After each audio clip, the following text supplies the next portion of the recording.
जय हिंद dear student. इस लेक्चर में हम लोग डिस्कस करने वाले हैं specific heat capacity of the some common substance. Specific heat capacity क्या होता है एग्जैक्टली तो आप पहले ये जानो। किसी सब्सटेंस की जो स्पेसिफिक हीट कैपेसिटी होती है वो उसकी एक स्पेसिफिक प्रॉपर्टी होती है। मैं ये कहना चाह रहा हूँ कि स्पेसिफिक हीट कैपेसिटी किसी भी मटेरियल की कैसी प्रॉपर्टी है, वो उसकी एक करेक्टरिस्टिक प्रॉपर्टी है। कैसी प्रॉपर्टी है? करेक्टरिस्टिक प्रॉपर्टी है। अब करेक्टरिस्टिक प्रॉपर्टी का मतलब होता है कि मटेरियल के साथ ही वो प्रॉपर्टी उसमें आ जाती है, इंट्रोड्यूस कर देता है बाय नेचर ये, ठीक है। अगर मैं इसकी बात करूं, मतलब स्पेसिफिक हीट कैपेसिटी की बात करूं, तो मैं ये कह सकता हूं कि ये डिफरेंट डिफरेंट मटेरियल के लिए डिफरेंट होता है, बट किसी सेम मटेरियल के लिए ये सेम होता है।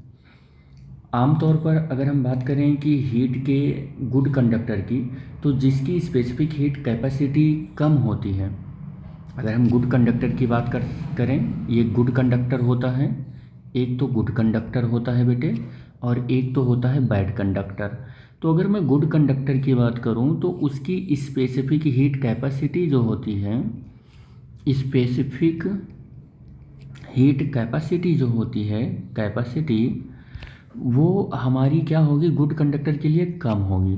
और बैड कंडक्टर के लिए स्पेसिफिक हीट कैपेसिटी क्या होगी, स्पेसिफिक हीट कैपेसिटी क्या होगी, वो ज़्यादा होगी। बैड कंडक्टर के लिए ज़्यादा होती है, गुड कंडक्टर के लिए कम होती है। अब अगर इस बात को समझना है तो हम एग्जाम्पल ले सकते हैं, और इसका एग्जाम्पल होगा कॉपर, इसका एग्जाम्पल होगा कॉपर, और इसका एग्जाम्पल होगा हमारा, मान लो एग्जाम्पल लेकर बता रहे हैं तो वाटर। तो कॉपर की अगर स्पेसिफिक हीट कैपेसिटी की बात करूं तो 0.4 जूल ग्राम और केल्विन होता है, और वाटर के लिए अगर बात करूं तो 4.2 जूल अपान ग्राम केल्विन होगा। ये आपको याद ही होगा। अगर ये हम एक्सप्लेन करें तो इसको एक्सप्लेन करने का मतलब आप समझ गए होंगे कि हम अगर कॉपर का मटेरियल लेते हैं, कॉपर का मटेरियल लेते हैं और कितना लेते हैं, 1 ग्राम लेते हैं, और उसे सेम टाइम टी के लिए अगर हम देखते हैं कि उसने अपना 1 केल्विन का टेम्परेचर इंक्रीज किया है, तो वो 0.4 जूल की एनर्जी लिया है। लेकिन अगर वाटर के लिए हम यही चीज़ देखें तो 1 ग्राम वाटर ने सेम टाइम के लिए अगर उसको हीट दिया गया, सेम टाइम के लिए हीट दिया गया, और उसने भी अपने टेम्परेचर को सेम टाइम के लिए नहीं, हम ऐसा कह सकते हैं, टाइम यहाँ से हटा दो, तो अगर मैं कहूँ कि वाटर लिया है और 1 ग्राम हमने लिया है, और उसने अपने टेम्परेचर को 1 केल्विन चेंज किया है, तो उसने जो वो हीट लिया है वो 4.2 जूल का लिया है।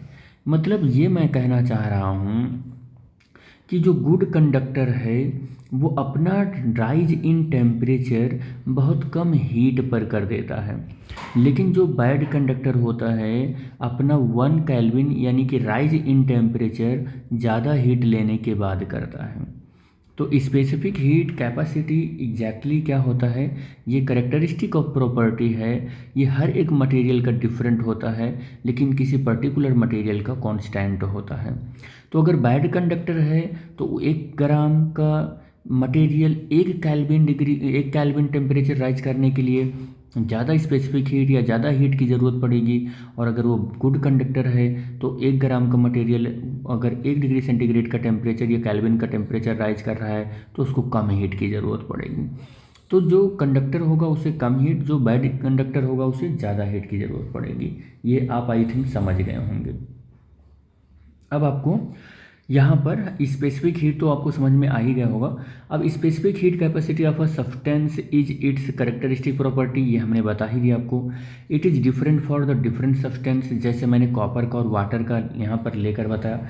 ऐसे बहुत सारे मटेरियल हैं, जैसे हम लेड की बात करें तो लेड की अगर स्पेसिफिक हीट की बात करें तो वो 130 और ये जूल पर किलोग्राम केल्विन होता है। अगर मैं मरकरी की बात करूं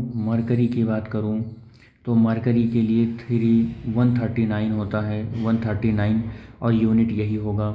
अगर मैं ब्रास की बात करूं तो ब्रास जो होता है 380 यही यूनिट होगा, जूल पर किलोग्राम केल्विन होगा। और अगर मैं जिंक की बात करूं, कुछ ऐसे मटेरियल हैं जिनका आप याद कर लो, तो 391 जूल पर किलोग्राम केल्विन होगा। ऐसे कुछ ऐसे मटेरियल हैं जिनकी आपको स्पेसिफिक हीट कैपेसिटी याद रखना होगा। जैसे अगर मैं आइस की बात करूं, यहाँ पर मैं आइस भी नोट कर दे रहा हूँ, आइस है, तो आइस की बात करूं तो आइस की ये होता है 2100 और ये जूल अपान किलोग्राम केल्विन होता है। और सी वाटर की बात करें, सी वाटर की बात करें तो सी वाटर के लिए होता है 3900 जूल पर किलोग्राम केल्विन होता है। और केवल वाटर की बात करें तो इसका होता है 4180 जूल पर किलोग्राम केल्विन होता है।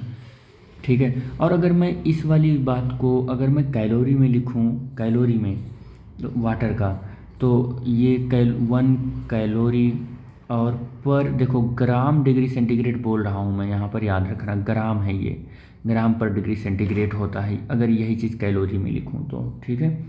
तो ऐसे कुछ का आप याद रखना। तो ये different for the different substance आप देख रहे हैं, डिफरेंट डिफरेंट सब्सटेंस के लिए डिफरेंट वैल्यू हो रही है। गुड कंडक्टर ऑफ हीट, अगर heat good conductor of heat अगर हम देखें तो उसकी लो स्पेसिफिक हीट होगी। बैड कंडक्टर ऑफ हीट देखें तो उसकी हाई स्पेसिफिक हीट होगी। एग्जाम्पल जो हमने आपको अभी दिया, कॉपर के लिए 0.4 जूल पर ग्राम का केल्विन होता है। और अगर मैं इसी को वाटर के लिए लिखूं तो 4.2 जूल पर ग्राम केल्विन हो जाएगा। तो ये बैड कंडक्टर हो जाएगा। ठीक है। Specific heat capacity of the some substances is different in its different phases. कह रहा है कि इस किसी भी सब्सटेंस हो, जैसे मैं वाटर ही ले लूँ तो वाटर का क्या होता है कि वाटर हमारा सॉलिड फॉर्म में भी है जिसको आइस कहते हैं, और ये हमारा लिक्विड फॉर्म में भी है जिसको हम वाटर ही बोलते हैं। ये हमारा गैस फॉर्म में भी होता है जिसको हम वेपर बोलते हैं। तो वाटर हमारा तीनों फॉर्म में प्रेजेंट होता है, सॉलिड लिक्विड गैस। तो ये कहना ये चाह रहा है कि जो specific heat of the some substances हैं, वाटर को ही ले लो आप, तो डिफरेंट डिफरेंट फेज में, ये इसका कौन सा फेज है, सॉलिड फेज है, ये इसका कौन सा फेज है, ये लिक्विड फेज है, ये इसका कौन सा फेज है, तो ये इसका गैस फेज है। तो कह रहा है डिफरेंट डिफरेंट सब्सटेंस का डिफरेंट डिफरेंट फेज में जो स्पेसिफिक हीट कैपेसिटी होती है वो डिफरेंट होती है। क्या होती है, डिफरेंट होती है। एग्जाम्पल के तौर पर अगर वाटर की हम बात करें तो वाटर का जो स्पेसिफिक हीट कैपेसिटी है वो 4.200 जूल पर किलोग्राम केल्विन है। और ये लिक्विड फेज है। क्या है ये, लिक्विड फेज है ये। अगर मैं सॉलिड फेज की बात करूं, वाटर के सॉलिड फेज की बात करूं, solid phase of water, solid phase of water की बात करूं तो यही वैल्यू बदल कर 2100 जूल पर किलोग्राम केल्विन हो चुकी है। और अगर मैं यही गैस फेज ऑफ वाटर की बात करूं जिसको आप वेपर बोलते हो या स्टीम बोलते हो, क्या बोलते हो, स्टीम बोलते हो, तो यही वैल्यू 460 जूल अपान किलोग्राम केल्विन हो गई होती हैं। तो आप देख रहे हैं कि ये वैल्यू देखो, वाटर हमारा तो सेम मटेरियल है, सब्सटेंस तो सेम है, सब्सटेंस तो सेम है, सब्सटेंस सेम है, बट यहाँ लिक्विड फेज, सॉलिड फेज और गैस फेज में इसकी स्पेसिफिक हीट कैपेसिटी डिफरेंट हो रही है। तो आप देख रहे हैं कि कुछ मटेरियल्स ऐसे हैं जिनका हम ये देखते हैं कि फेज के चेंज होने से इनकी स्पेसिफिक हीट कैपेसिटी भी चेंज हो जाती है। ठीक है।